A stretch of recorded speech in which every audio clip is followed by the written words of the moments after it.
Hey, John here. Before we start, I just want to give you a heads up. This episode contains descriptions of sexual and gender violence. So if that hits close to home, please be careful. You're listening to Road to Resilience. I'm John Earl. This past July, producer Katie Ullman and I went to New Jersey to visit a man named George. He's this gentle giant of a guy, mid-30s, tall and sturdy with a big smile. If you walked by him on the street, you'd never guess that just recently he was locked in a jail cell, fighting for his life. There are about 70 million forcibly displaced people in the world today. 70 million people means 70 million resilience stories.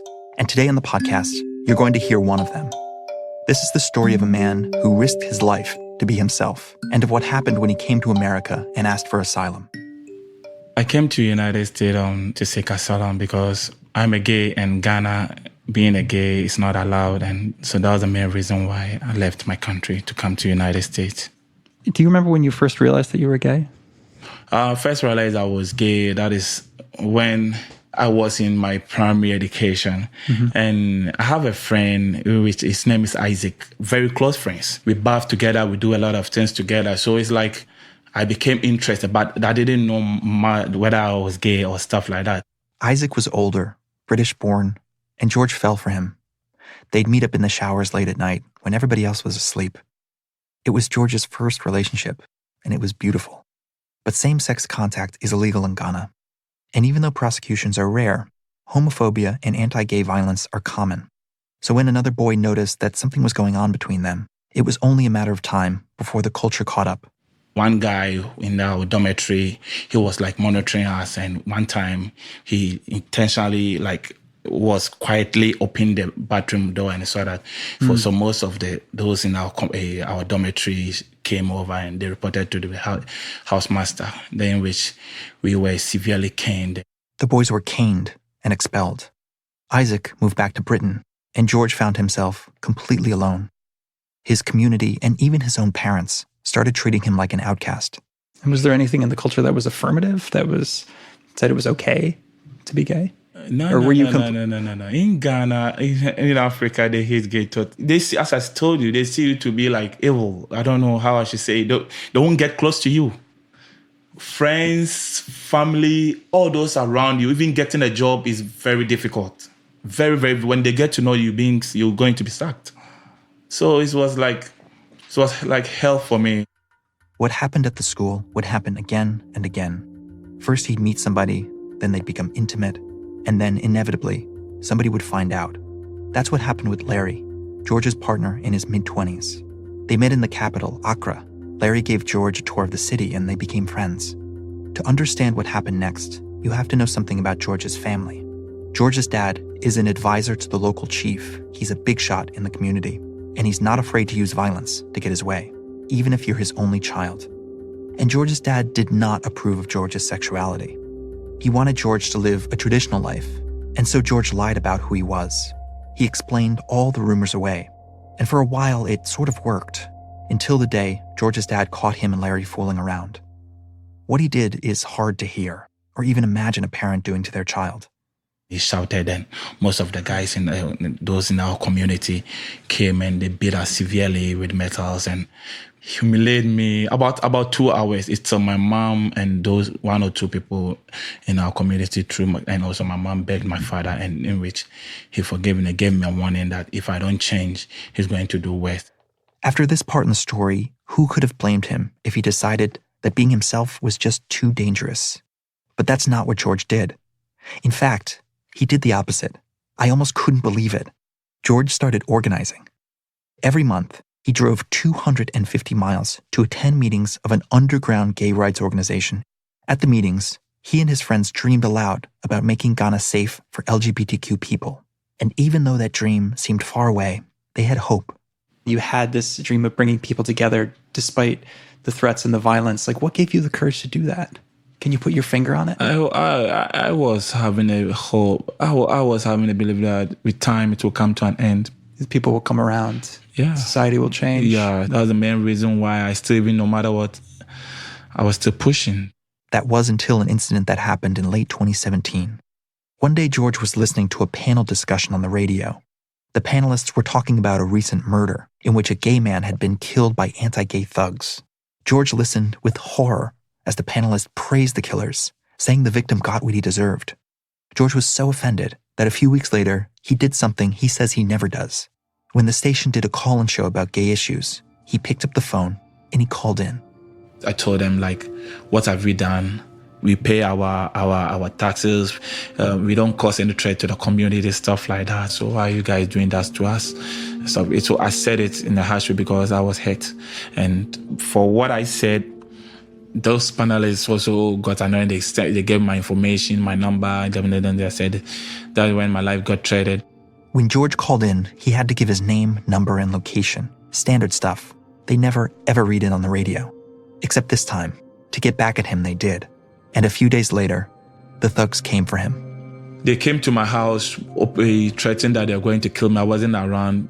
That's when I got to know my life was threatened. So I left the place immediately. I took a drop into Accra, which is about, from Takoradi to Accra, is about 5 hours. I left to Accra to stay with my uncle. So that was the moment when you realized that you had to get out of Ghana? Yeah, that was the moment I realized I have to come to the country. I got to the point that if I don't leave the country, my life, I will be killed. So I have to. With his decision to leave Ghana, George joined the 70 million forcibly displaced people. And on a cold, cloudy day in March 2017, he landed in New York City. That's when his journey to safety took another unexpected, terrifying turn. I came to the United States on March 23rd, and I made them know about my situation, and I was arrested. Immediately? Yep. Right at the airport? Right at the airport, I was arrested. Yeah. They were having a gun on them, and even they were threatening me, stuff like that. Was that a surprise to you, to get that reception? I was scared because I didn't know anybody in America, and me coming to America, and I was thought I was coming for safety, and I came to, they're shouting at me at the airports that African, that's what you do, and you because you want to come and stay in America and stuff like that. If I don't say the truth, they'll put me in jail, and like the same where they have been threatened at Ghana, that they will make sure I'm locked, put in cell here in the United States, and I was really scared. And what happened next? Where did they take you? They took me in a van.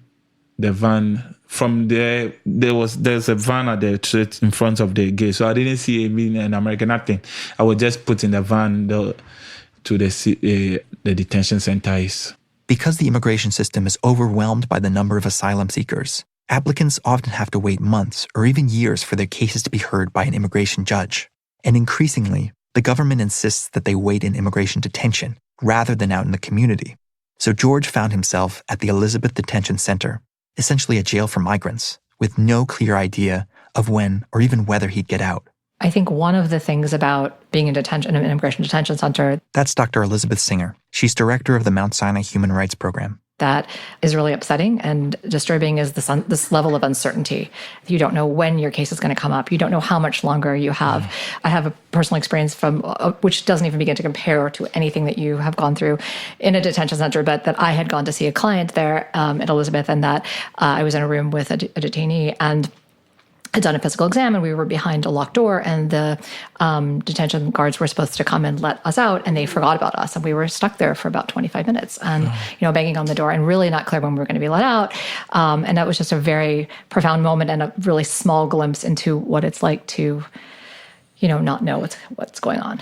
While George waited for his court date, he worked with his lawyer to gather evidence that would corroborate his story. A forensic evaluator from the Mount Sinai Human Rights Program examined the scars on George's body to evaluate their consistency with the mechanisms of injury that he described. The clinician also provided a mental health assessment to document the long-term psychological effects of the trauma that he experienced. Conditions at detention facilities across the country vary widely. George said one of the hardest things was the fact that nobody calls you by your name. I was never called by my name at the detention. I was bed 25. So they'll call you by your bed number until the visitor came and called me Joe. That's the first time I felt somebody's calling by my name. And it's horrific, man. And so what are you thinking as you're there, kind of day after day? I don't know how to express it wasn't easy. It wasn't easy. It wasn't easy because I was having a belief. I thought it's going to be like giving a place for me to stay, for me to go to court and stuff like that. I didn't know I'm going to lock up in a one place without sunshine, being locked for 7 months. The food is very bad, and you have a time you have to sleep, you have to wake up, you have to try to do anything that without, like if you try to do and complain a lot, they will put you in shoe. That's an acronym that stands for Special Housing Unit. What it means in practice is solitary confinement. Act up, and that's where you go. Did you ever end up in the shoe? Almost. What happened? One time I was really depressed. I wanted to even do something to myself. So I was just frustrated, I was depressed, so I just took a pen on my bedside, and from Ghana, I wrote from Ghana what I've been through my life. It's like anytime I try to find happiness, then something comes in. So one officer saw it and reported me that you don't have to write on the wall. And 2 officers were taking me to the show, and the way I started crying, the way I cried, the officer saw me and said I should go back, and just advised me I shouldn't. He knows that I'm being depressed, but I shouldn't give up, and I should be strong, and everything will be fine. Believe it or not, this is not an uncommon story. The guard who whispers, "Stay strong." Lots of migrants I've talked to have this story. It's this beautiful glimmer of humanity amid all the uncertainty, and it came just when George needed it most. Finally, after 7 long months, the big court date came. In the courtroom that day was George, his lawyer, and the government's attorney. There's such a shortage of immigration judges that the government has them essentially Skype in from across the country. George presented the evidence he and his lawyer had gathered while he was in detention. There was no room for error. Misremembering one date or a small inconsistency could be the difference between asylum and deportation. After about an hour, the judge turned to the government lawyer.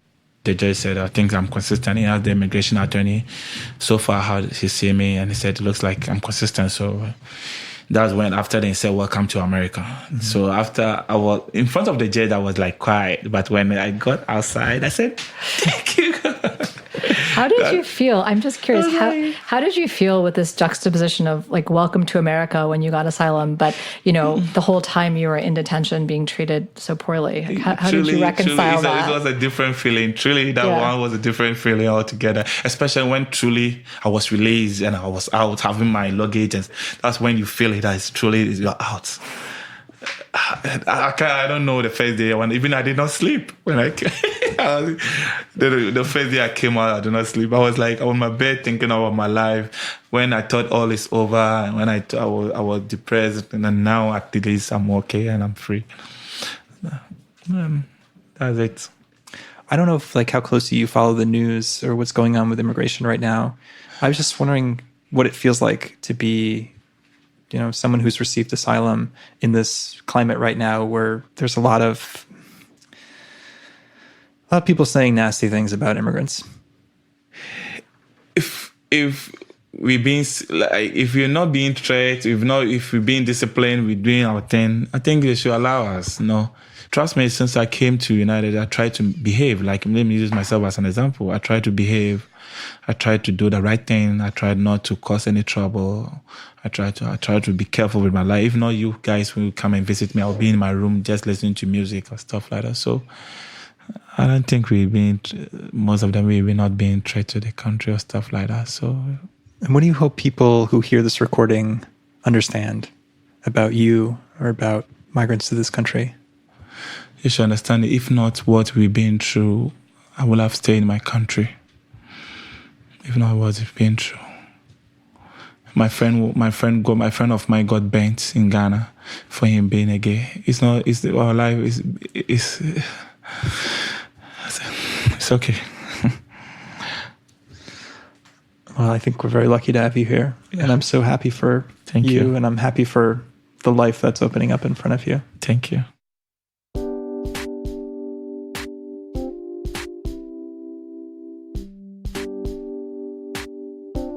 Thank you, George, for trusting us with your story. And thank you, Dr. Singer. Road to Resilience is a production of the Icahn School of Medicine at Mount Sinai. It's produced by Katie Ullman, Nikki Hudson, and me, John Earl. Our executive producers are Dory Cleesis and Lucia Lee. From all of us here, thanks for listening. We'll see you next time.